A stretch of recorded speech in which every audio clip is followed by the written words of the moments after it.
Hello, everybody, and welcome back to Spoken English for Semester 1. I have noticed that your number has increased, so I hope that you find my explanation of the courses insightful and helpful. I also hope that you take part of the activities, the practice, the quizzes, and the YouTube videos I share with you because they are complementary to your course. Before we start in today's course, we need a summary of last week's, as always. So, during last week's course, we have dealt with vowels, their description, and their classification. We have seen that vowels can be classified following height or vertical dimension, backness or horizontal dimension, lip position, and finally, the duration of sound. So, this week's course revolves around monophthongs and diphthongs. Let's start with monophthongs. We have seen that vowels are sounds in which the airstream moves up from the lungs and through the vocal tract very smoothly. Nothing is blocking or constricting it. They are also referred to as monophthongs.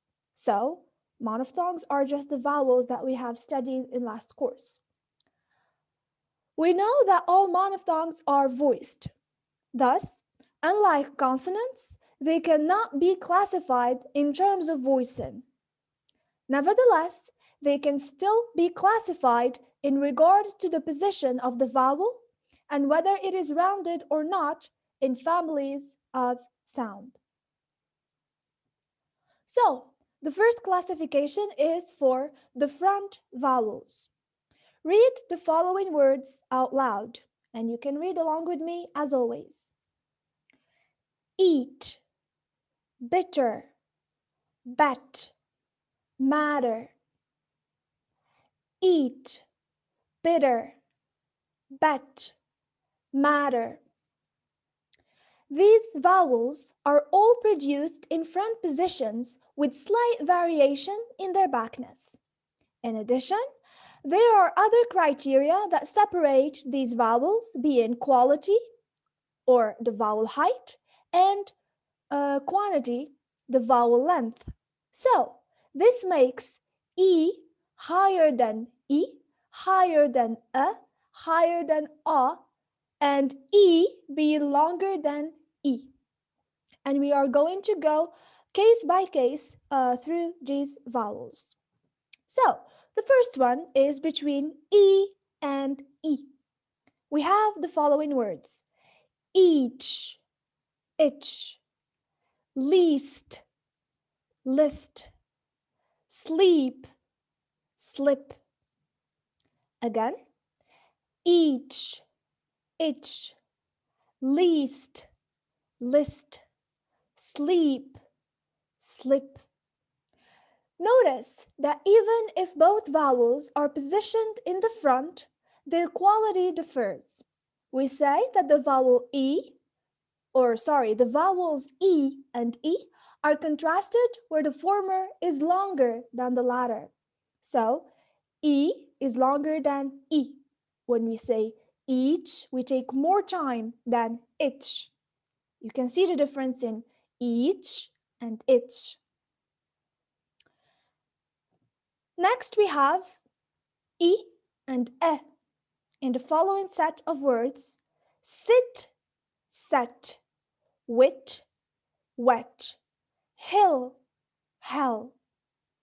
Again, sit, set, wit, wet, hill, hell. Notice here that A is a mid vowel that is neither high nor low. So when you say A, your tongue is neither up or down. It should be set apart from E. Next, we have the vowels E and A, as in bed, bad, less, lass, rack, rack. Again, bed, bad, less, lass, rack, rack. Notice here that A is a low vowel and it is considered the lowest of the front vowels. It should be set apart from E. Moving to the second classification, which is central vowels. We have the following words: sir, kingdom, bus. Sir, kingdom, bus. These vowels can be set apart in terms of height and length. Height and length. Roundness does not play an important role in distinguishing central vowels. So, A in sir is an open mid-central unrounded vowel. A in kingdom is a mid-central vowel. And A in bus is an open mid-back unrounded vowel, which is also the lowest of the central vowels. So we have 3 central vowels. The third classification is for back vowels in the following words: cool, put, door, father, box. Cool, put, door, father, box. So, these vowels are produced in a back position. Similar to front vowels, back vowels can also be characterized in regard to the quality and quantity, so the height of the vowels and the duration of sound. However, in contrast to front vowels, roundness and lip position play an important role in back vowels. Thus, U is higher than U, which is higher than A, which is higher than which is in turn higher than A, making it the lowest of the series. Notice that this order also applies to the degree of lip rounding, which means the higher the vowel, the more rounded it is. Keep that in mind. The higher the vowel, the more rounded it is. So let's go through let's go through each of these vowels case by case. That's what I wanted to say. We did this. We have the following word: should, look, fool, full. So notice that U is at the same at the same time higher, longer, and more rounded than U. So U is at the same time higher, longer, and more rounded than U. Next we have the words caught and caught, dawn and dawn, not and not. So here, A is also higher, longer, and more rounded than A. Now we have the following words: darn, heart, cast. Darn, heart, cast. Notice that A is the lowest and least rounded of the back vowels. It is also longer than A.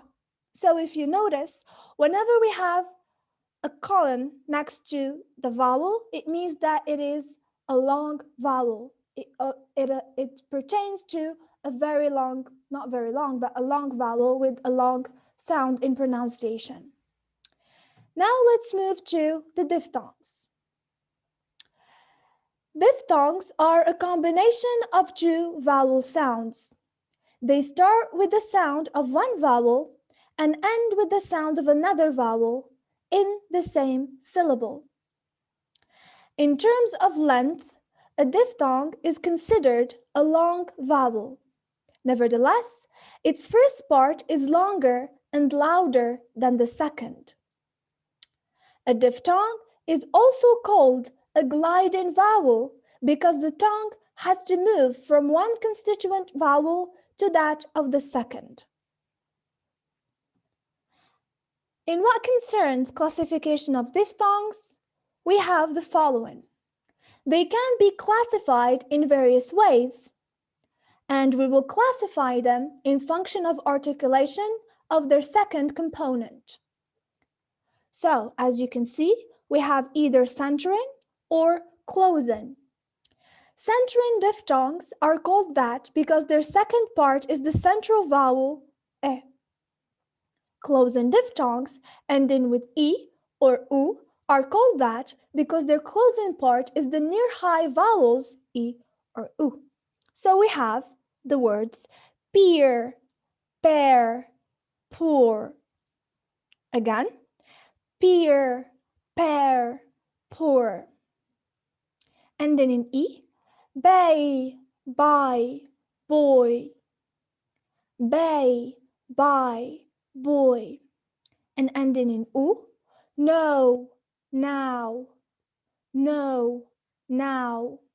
So, as simply put, or as simply as we can put it, a diphthong is a combination of two vowels, as you can see.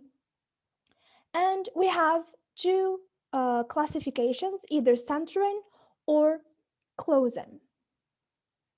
So, all these courses, since the very beginning of the semester, or last month, until now, have been for the sole purpose for you to know how to transcribe a word. So, phonetic transcription. Phonetic transcription is noting the way spoken words are pronounced by using the special alphabet of phonetic symbols, IPA, as we have seen in consonants.